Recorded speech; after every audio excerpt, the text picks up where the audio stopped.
સત કેવલ સાહેબ પરમગુરુ પાઠશાલા સંકુલ સત કેવલ વિદ્યા મંદિર સારસા હું ઉમેશચંદ્ર આર વાઘેલા ધોરણ 7 વિષય વિજ્ઞાન અને ટેકનોલોજી યુનિટ નંબર 9 ભૂમિ જેમાં ભાગ 2 ટોપિક ભૂમિના પ્રકારો અને તેના ગુણધર્મો। હવે વિદ્યાર્થી મિત્રો હું ઉમેશચંદ્ર આર વાઘેલા આપ સર્વે વિદ્યાર્થીઓનું આ ઓનલાઈન શિક્ષણ પદ્ધતિમાં સ્વાગત કરું છું। વિદ્યાર્થી મિત્રો આપણે ધોરણ 7ની અંદર પ્રકરણ નંબર 9 ભૂમિ જેમાં આપણે અગાઉના વિડીયોની અંદર ભૂમિ જીવનથી ભરપૂર અને ભૂમિની રૂપરેખા વિશે ભણી ગયા। ત્યાર પછી આજે આપણે આ વિડીયોની અંદર ભૂમિના પ્રકારો અને તેના ગુણધર્મો વિશે ભણવાનું છે। તો ચાલો વિદ્યાર્થી મિત્રો જોઈએ આપણે ભૂમિના પ્રકારો। હવે તમે જાણો છો કે પથ્થરોનો અપક્ષય એ નાના નાના ઘટકો અને વિવિધ પદાર્થોનું નિર્માણ કરે છે, જેમાં રેતી અને ઝીણી માટીનો સમાવેશ થાય છે। એટલે કે જે જમીનનું નિર્માણ છે તે મોટા ખડકો અને પથ્થરોના તૂટવાથી બને છે। હવે આ જેમાં રેતી અને ઝીણી માટીનો સમાવેશ થાય છે। હવે રેતી અને ઝીણી માટીની માત્રા તેઓ કયા પથ્થરમાંથી ઉત્પન્ન થયા છે તેના ઉપર આધારિત છે, જેને પિતૃ પથ્થર કહે છે। એટલે કે વિદ્યાર્થી મિત્રો જે અમુક પ્રકારના ખડકો તૂટીને જે રેતી અને માટી બને છે તે કયા પ્રકારના ખડક કે પથ્થરમાંથી તૂટેલા છે તેની ઉપર આધાર રાખે છે। હવે પથ્થરના ઘટકો અને સેન્દ્રિય પદાર્થોના મિશ્રણને ભૂમિ કહે છે। એટલે કે અહીં જે ભૂમિ છે તેની વ્યાખ્યા આપેલી છે કે પથ્થરના ઘટકો અને સેન્દ્રિય પદાર્થોના મિશ્રણને ભૂમિ કહે છે। ત્યાર પછી વિવિધ સજીવો જેવા કે બેક્ટેરિયા, વનસ્પતિના મૂળ અને અળસિયા ભૂમિનો મહત્વનો ભાગ છે। એટલે કે આ જે બધા સજીવો છે તે ભૂમિની અંદર વસવાટ કરે છે। ત્યાર પછી ભૂમિનું વર્ગીકરણ તેમાં રહેલા વિવિધ કણોની માત્રાને આધારે થાય છે। જો ભૂમિમાં વિશાળ માત્રામાં મોટા કણો રહેલા હોય તો તેને રેતાળ ભૂમિ કહે છે। એટલે કે વિદ્યાર્થી મિત્રો જે ભૂમિના પ્રકાર પાડવામાં આવે છે તે પ્રકાર તે ભૂમિની અંદર રહેલા કણો ઉપર આધાર રાખે છે। એટલે કે નાના નાના કણો જેમાંથી આ કણો બનેલા છે ખડકોમાંથી તેના ઉપર આધાર રાખે છે। જો ભૂમિની અંદર એટલે કે જમીનની અંદર વિશાળ માત્રામાં મોટા કણો રહેલા હોય તો તેને રેતાળ ભૂમિ કહે છે। તો અહીં રેતાળ ભૂમિની વ્યાખ્યા આપણને આપેલી છે। ત્યાર પછી જોઈએ તો જો ભૂમિમાં ઝીણા કણો પ્રમાણમાં વધારે હોય તો તેને ચીકણી ભૂમિ કહે છે। એટલે કે અહીં રેતાળ ભૂમિ અને ચીકણી ભૂમિની વ્યાખ્યા આપેલી છે। ત્યાર પછી જો ભૂમિમાં મોટા તેમજ ઝીણા કણો એકસાથે રહેલા હોય તો તે ગોરાડુ ભૂમિ કહે છે। એટલે વિદ્યાર્થી મિત્રો અહીં 3 પ્રકારની ભૂમિના પ્રકાર આપણને આપેલા છે, જેમાં એક રેતાળ ભૂમિ, 2 ચીકણી ભૂમિ અને ત્રીજું ગોરાડુ ભૂમિ। હવે આમ ભૂમિ રેતાળ, ચીકણી અને ગોરાડુ એટલે કે ચિત્રાળુ પ્રકારની હોય છે। એટલે કે ભૂમિના 3 પ્રકાર પડે છે। હવે ભૂમિની અંદર રહેલા કણોનું કદ એ ભૂમિની ગુણવત્તા પર ઘેરી અસર કરે છે। એટલે કે જે ભૂમિની અંદર જે કણો રહેલા છે તે કણો ભૂમિની ગુણવત્તા એટલે કે ફળદ્રુપતા ઉપર ઘણી બધી અસર કરે છે। હવે રેતીના કણો ખૂબ જ મોટા હોય છે અને તેઓ એકબીજા સાથે ગાઢ રીતે જોડાયેલા હોતા નથી, તેથી તેમની વચ્ચે ખૂબ જ અવકાશ જોવા મળે છે અને આ અવકાશમાં હવા ભરાય છે અને આપણે કહીએ છીએ કે રેતી એ વાયુ મિશ્રિત હોય છે। હવે વિદ્યાર્થી મિત્રો જે રેતીના કણો હોય છે તે તમે હાથમાં મુઠ્ઠીમાં લો છો અને મસળો છો ત્યારે તેના ઉપરથી તમને ખ્યાલ આવશે કે જે રેતીના કણો છે તે મોટા કણો છે અને તે કણો આપણે સ્પષ્ટ રીતે નરી આંખે પણ જોઈ શકીએ છીએ। અને આ જે રેતીના કણો છે તેના કણોની વચ્ચે મોટાભાગે વાયુનું પ્રમાણ જોવા મળે છે, તો વાયુ મિશ્રિત હોય છે. હવે પાણી ખૂબ જ સરળતાથી કે રેતી એ વાયુ મિશ્રિત હોય છે અને પાણી ખૂબ જ સરળતાથી રેતીના કણો વચ્ચેથી નીચે આવે છે. એટલે કે વિદ્યાર્થી મિત્રો, અહીં એક ગ્લાસમાં પૂરેપૂરી રેતી ભરી અને ઉપરથી જો પાણી રેડો તો તમે જોશો કે તરત જ જે પાણી છે તે પ્યાલાની તળિયાના ભાગે આવી જશે. એવી રીતે એ જ પાલાની અંદર જો માટી લેવામાં આવે અને ઉપરથી પાણી રેડવામાં આવે તો તે જે માટી છે તેના તળિયે પાણીને આવતા વાર લાગે છે. ત્યાર પછી આથી રેતાળ ભૂમિ હલકી, છિદ્રાળુ અને સૂકી હોય છે. હવે ચીકણી ભૂમિમાં માટીના કણો ખૂબ જ નાના અને એકબીજાથી ચુસ્ત રીતે જોડાયેલા હોય છે અને હવા માટે ખૂબ જ ઓછો અવકાશ હોય છે. એટલે કે જે ચીકણી ભૂમિ છે તેની અંદર જે જમીનના કણો છે તે એકબીજા સાથે મજબૂત રીતે જોડાયેલા હોય છે અને જેથી કરીને તેમાં જે હવાનો અવકાશ છે તે ખૂબ જ ઓછો જોવા મળે છે. હવે રેતાળ ભૂમિથી વિપરીત ચીકણી માટીના કણોની વચ્ચેની નાની નાની જગ્યામાં પાણી રોકાઈ રહે છે.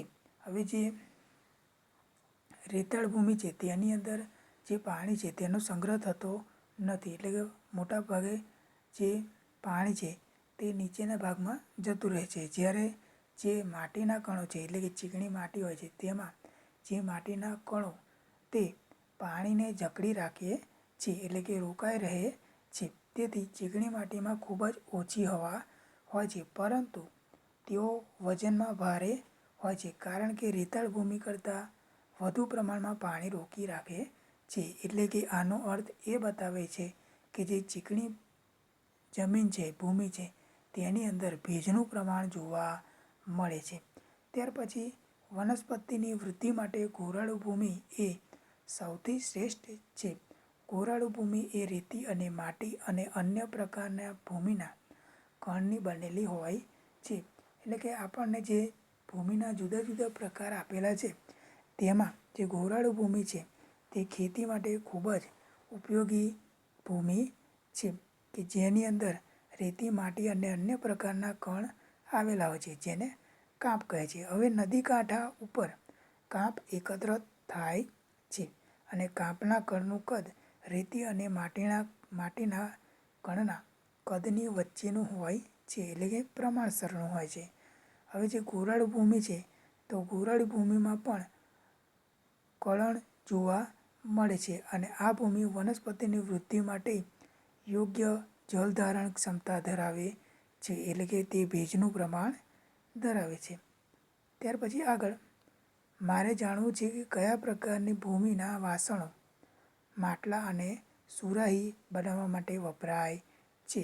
તો વિદ્યાર્થી મિત્રો, અહીં જે ચીકણી માટી છે કે જે વધુ પ્રમાણમાં ભેજ જકડી રાખે છે તેવા પ્રકારની માટીના વાસણો માટલા બનાવવા અને સુરાહી બનાવવા માટે વપરાય છે.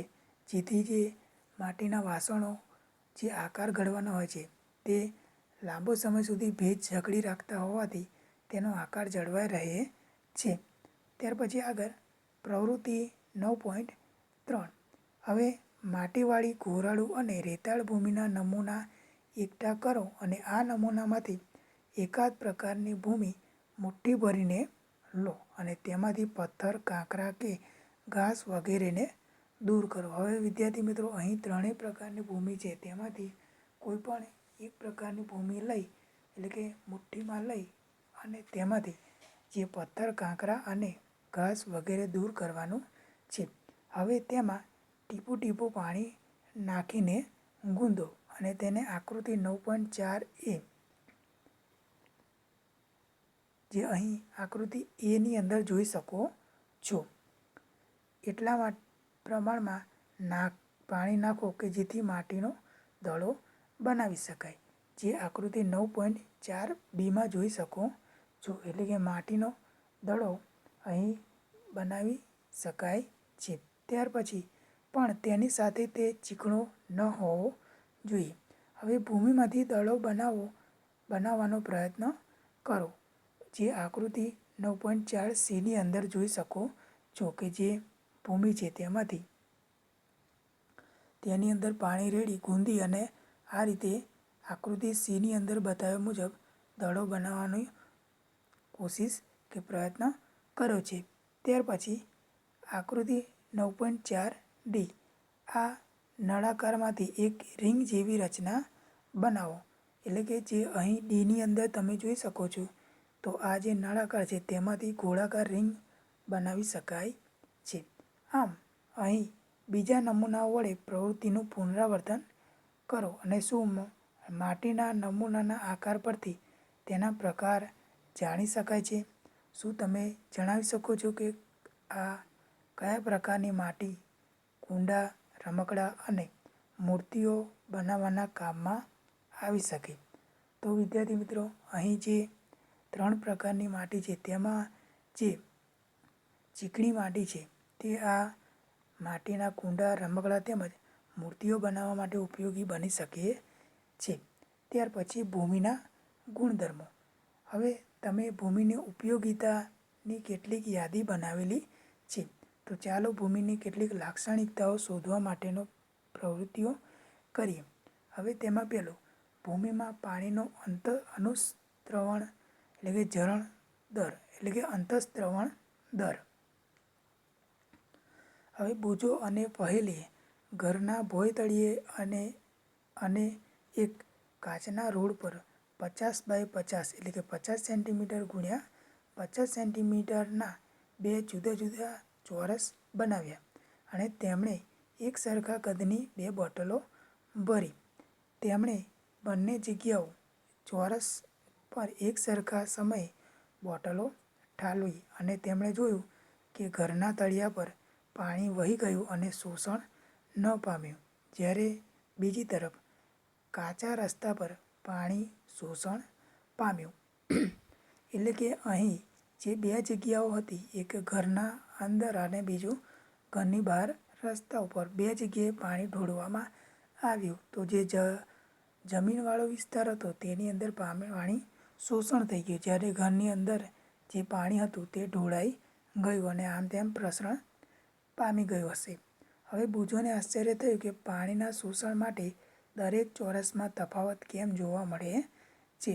એટલે કે જે પાણી છે તેનું શોષણ થાય છે, જેને અંતઃસ્રવણ કહે છે. ચાલો આ સમજવા માટે પણ એક પ્રવૃત્તિ કરીએ છીએ, જેના માટે અહીં એક પ્રવૃત્તિ આપેલી છે, પ્રવૃત્તિ 9.4. હવે આ પ્રવૃત્તિ માટે 3 ટીમ બનાવો. જે ટીમને A, B અને C નામ આપો. હવે વિદ્યાર્થી મિત્રો, તમારે અહીં 3 ટીમ બનાવવાની છે, જેમાં A, B અને C નામ આપવાના છે. તમે ભૂમિમાંથી પાણી કેટલી ઝડપથી નીચે જાય છે તે જાણી શકશો. તમારે એક પોલી નળાકાર પાઇપની જરૂર પડશે.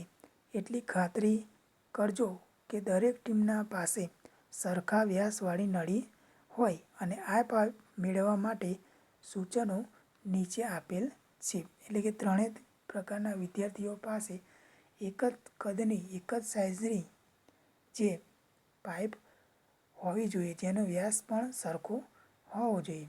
હવે જો શક્ય હોય તો એક નાનું ટીન કેન લો અને તેનું તળિયું કાપો.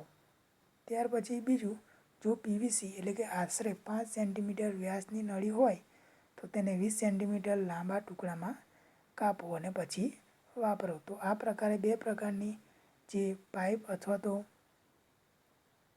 જે વસ્તુ છે તેનો ઉપયોગ કરી શકો છો.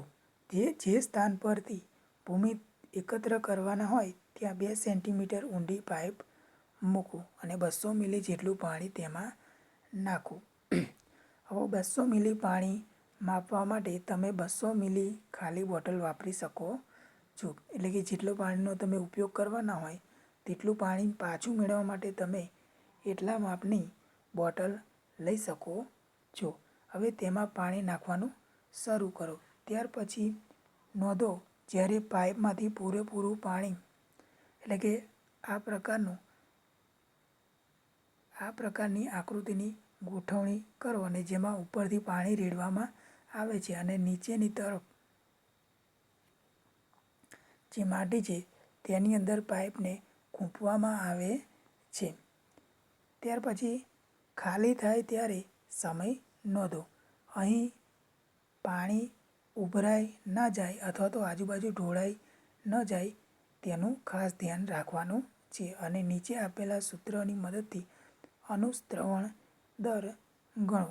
અનુસ્રવણ દર અથવા તો અંતઃસ્રવણ દર પણ ગણી શકાય. હવે વિદ્યાર્થી મિત્રો, આ રીતે જે રચના બનાવેલી છે તેની અંદર પાણી એક સરખા પ્રકારનું પાણી કદનું અથવા તો એક સરખા પ્રમાણનું પાણી તમારે અહીં પાઇપની અંદર રેડવાનું છે અને તેનો જે અનુસ્રવણ દર છે તેનું માપન કરવાનું છે. તો વિદ્યાર્થી મિત્રો, અહીં અનુસ્રવણ દરના માપન માટે આપણે સૂત્રનો ઉપયોગ કરવાનો છે જે અહીં આપેલું છે. અનુસ્રવણ દર મિલીલીટર છેદમાં મિનિટ બરાબર પાણીની માત્રા તો mlમાં આપેલી છે એટલે કે મિલીલીટરમાં આપેલી છે ભાગ્યા અનુસ્રવણ સમય એટલે જે મિનિટમાં આપેલો છે. અહીં એક ઉદાહરણ પણ જે ગણતરી કરીને આપણને આપેલું છે કે એક ચોક્કસ નમૂના માટે 200 મિલી અનુસ્રવણ માટે 20 મિનિટ લે તો તેનો અનુસ્રવણ દર બરાબર 200 મિલી છેદમાં 20 મિનિટ બરાબર 10 મિલી પ્રતિ મિનિટ. તો આ રીતે તમે જે સૂત્રનો ઉપયોગ કરી અને તમે અનુસ્રવણ દર શોધી શકો છો. હવે તમારા ભૂમિના નમૂના માટે અનુસ્રવણનો દર ગણો. એટલે કે તમે જે ભૂમિના નમૂના માટે અનુસ્રવણનો દર છે તે તમારે ગણવાનો છે. ત્યાર પછી તમારા અવલોકનો બીજા સાથે સરખાવો અને દરેક ભૂમિના નમૂનાને અનુસ્રવણ દરના ચડતા ક્રમમાં ગોઠવો. હવે વિદ્યાર્થી મિત્રો, અહીં અનુસ્રવણની જગ્યાએ અંતઃસ્રવણ પણ શબ્દ વાપરી શકો છો. ત્યાર પછી જે આપણો આગળનો ટોપિક છે એટલે કે બીજો ગુણધર્મ છે કે ભૂમિમાં ભેજ જોવા મળે છે. શું તમે ક્યારેય ઉનાળાના ગરમ દિવસમાં ખેતરની નજીકથી પસાર થયા છો? તમે કદાચ ભૂમિ પરની હવા થોડીક ચળકતી લાગશે. આવું શા માટે? અને આ પ્રવૃત્તિ કરો અને જવાબ મેળવો. હવે વિદ્યાર્થી મિત્રો, આ માત્ર જમીનની વાત જ નહીં પરંતુ તમે ઉનાળાની અંદર જ્યારે રસ્તા ઉપરથી પસાર થતા હોય, રોડ ઉપરથી પસાર થતા હોય તો તમે રોડને દૂરથી જોશો તો તેની ઉપર પાણી વહેતું હોય તેવું તમને અમુક સમયે જોવા મળે છે. હવે અહીં આપણને એક પ્રવૃત્તિ આપેલી છે. પ્રવૃત્તિ 9.5. એક ઉત્કલન નળી લો અને તેમાં 2 ચમચી માટીનો નમૂનો નાખો. તેને જ્યોત પર ગરમ કરો જે આકૃતિ 9.6માં બતાવેલું છે. એટલે અહીં ઉત્કલન નળી આપેલી છે તેમાં માટીનો નમૂનો લેવાનો છે અને તેને બન્સેન બર્નર અથવા તો મીણબત્તીની જ્યોત વડે તેને ગરમ કરવાનો છે. હવે ત્યાર પછી શું તમને માટીના બિંદુઓ ક્યાંય દેખાય છે? જો હા, તો તમને તે ક્યાં જોવા મળે છે? હવે ગરમ કરતાં પાણી માટીમાંથી બાષ્પ રૂપે બહાર નીકળે છે.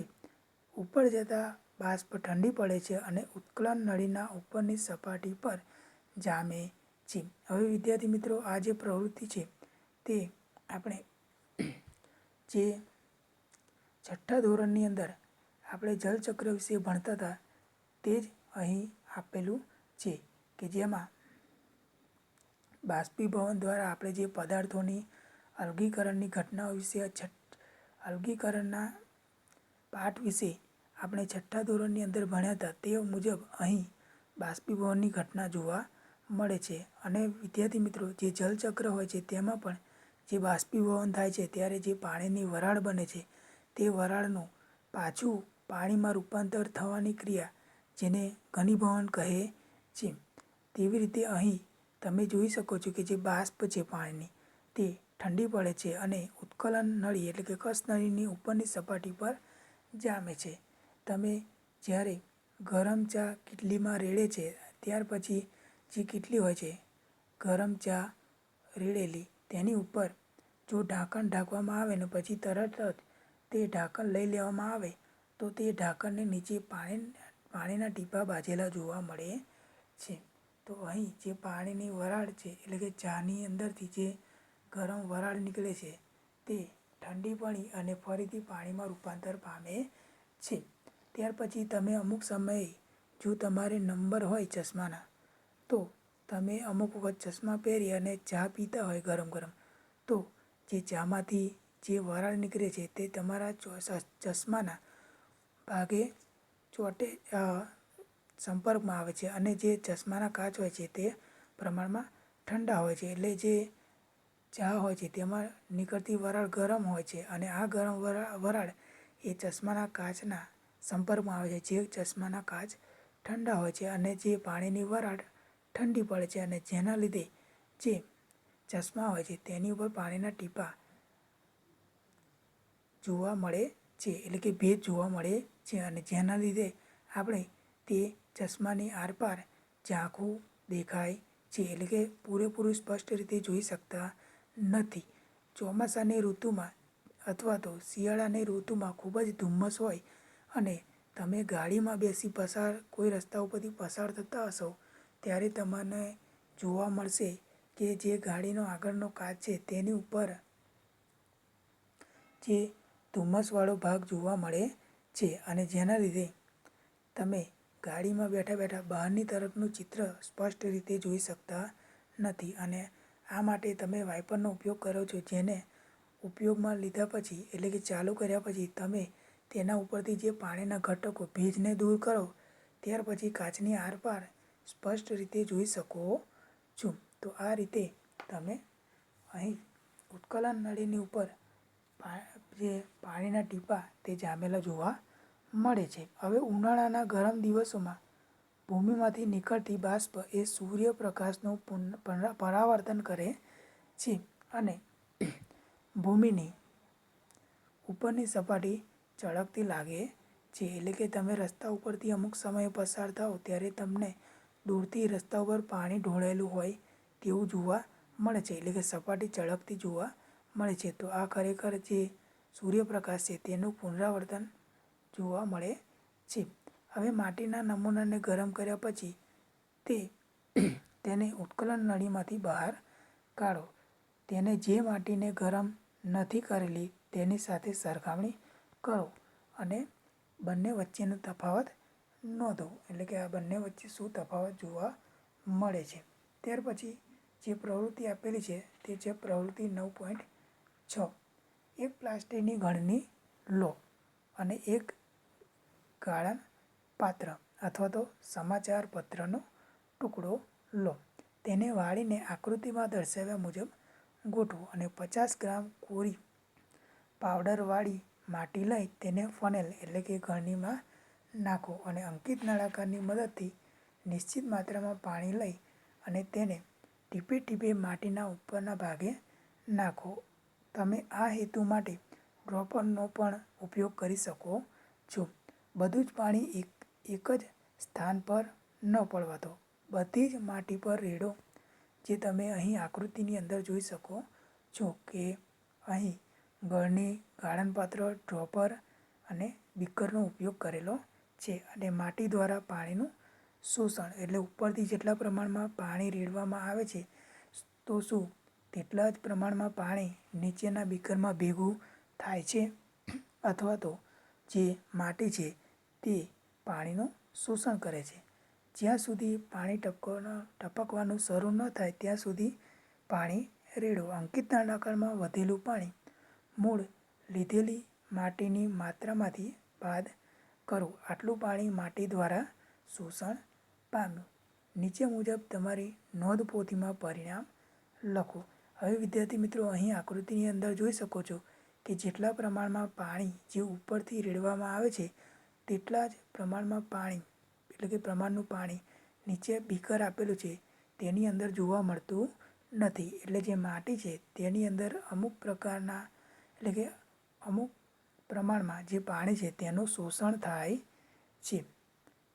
ત્યાર પછી આગળ અહીં જે પાણીનું શોષણ થયું તેની ગણતરી કરવા માટે અહીં એક સૂત્ર આપેલું છે જે ગણતરી કરવા માટે ઉપયોગી થઈ શકે છે. તો અહીં જે માટીનું વજન છે તે છે 50 ગ્રામ. હવે અંકિત નળાકારમાં શરૂઆતમાં લીધેલ પાણીનું કદ બરાબર યુ મિલીલીટર. ત્યાર પછી અંકિત નળાકારમાં બાકી રહેલ પાણીનું કદ બરાબર વી મિલીલીટર. ત્યાર પછી માટી દ્વારા શોષાયેલ પાણીનું કદ બરાબર યુ માઇનસ વી મિલીલીટર. ત્યાર પછી માટી દ્વારા શોષાયેલા પાણીનું વજન બરાબર યુ માઇનસ વી ગ્રામ. ત્યાર પછી 1 મિલીલીટર પાણીનું વજન 1 ગ્રામ જેટલું હોય છે. ત્યાર પછી શોષાયેલ પાણીના ટકા બરાબર યુ માઇનસ વી છેદમાં 50 × 100. તો આ રીતે શોષાયેલ પાણીના ટકાની ગણતરી તમે કરી શકો છો. ત્યાર પછી આ પ્રવૃત્તિ જુદા જુદા માટીના નમૂનાઓ સાથે કરો. શું તમને બધા નમૂનાઓ માટે એક જ પરિણામ મળશે? તો ના વિદ્યાર્થી મિત્રો, અહીં તમને એક પરિણામ મળશે નહીં. તેમાં જે પાણી છે તેનું પ્રમાણ જુદા જુદા પ્રકારની માટીમાં જુદું જુદું જોવા મળશે. હવે તમારા મિત્રો સાથે પરિણામ ચર્ચો અને નીચેના પ્રશ્નોના જવાબ આપો. કયા પ્રકારની માટીમાં વધુમાં વધુ અનુશ્રવણ દર જોવા મળશે? તો જે રેતાળ જે માટી છે, પ્રકારની ભૂમિ છે, તો તેની અંદર સૌથી વધારે પાણીનું પ્રમાણ જોવા મળશે. એટલે કે નીચે જે બીકર છે તેની અંદર જે પાણી છે તેનું પ્રમાણ વધારે જોવા મળશે. એટલે કે તેનો જે અનુશ્રવણ દર છે તે વધારે છે. કયા પ્રકારની માટીમાં ઓછો અનુશ્રવણ દર જોવા મળે છે? તો જે ચીકણી માટી છે તેની અંદર જે અનુશ્રવણ દર છે તે સૌથી ઓછો જોવા મળે છે. એટલે જે કે ચીકણી જમીન છે તે પાણીનું શોષણ સૌથી વધારે કરે છે. ત્યાર પછી બુઝોએ તેના પડોશી તરફથી સાંભળ્યું હતું કે વરસાદના 8-10 દિવસ પછી તળાવ અને કૂવામાં પાણીનું સ્તર વધે છે. અને કયા પ્રકારની માટી પાણીને ખૂબ જ ઝડપથી અંદર જવા દેશે? તો જે ગોરાળુ એટલે કે મધ્યમ, બહુ મોટા કણ અને બહુ નાના કણવાળી જે માટી છે તે જે પાણી છે તેને ખૂબ જ ઝડપથી અંદર જવા દેશે. અને કયા પ્રકારની માટી વધુમાં વધુ માત્રામાં પાણીનું શોષણ કરે છે? તો જે ચીકણી માટી છે તે સૌથી વધારે જે પાણી છે તેનું શોષણ વધારે કરે છે. અને કઈ માટી ઓછામાં ઓછું શોષણ કરે છે? તો જે રેતાળ ભૂમિ છે તે સૌથી ઓછું પાણીનું શોષણ કરે છે. શું તમે એવી કોઈ પદ્ધતિનું સૂચન કરી શકો છો કે જે વધુ પાણીનું અનુશ્રવણ કરે અને ભૂગર્ભ જળ સુધી પહોંચાડે છે? ત્યાર પછી જોઈએ ભૂમિ અને પાક એટલે કે જમીનની અંદર થતી ખેતી વિશે અહીં માહિતી આપવામાં આવેલી છે. અને પાક સોઇલ એન્ડ ક્રોપ્સ.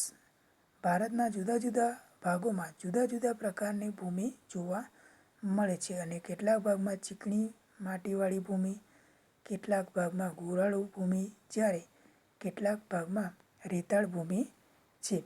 હવે ભૂમિ પર પવન, વરસાદ, તાપમાન, પ્રકાશ અને ભેજની અસર જોવા મળે છે. અને કેટલાક મહત્વના પર્યાવરણીય પરિબળો છે જે ભૂમિના ગુણધર્મો અને બંધારણમાં ફેરફાર કરે છે.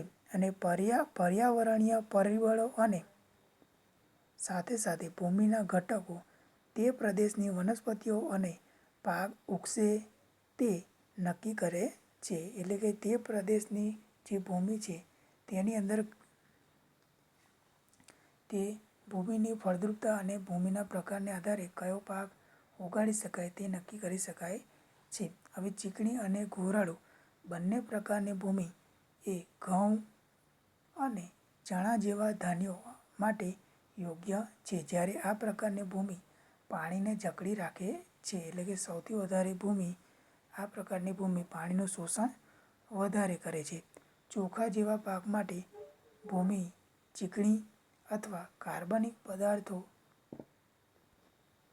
અને ઊંચી જલધારણ ક્ષમતાવાળી હોવી જોઈએ. એટલે તમે જોશો કે જે ડાંગરનો પાક છે તે મોટાભાગે ચોમાસાની ઋતુમાં કરવામાં આવે છે અને જે ડાંગર હોય છે તે પાકને પાણીની જરૂરિયાત સૌથી વધારે હોય છે અને તેથી તે ચોમાસાની ઋતુમાં પકવવામાં કે વાવવામાં આવે છે.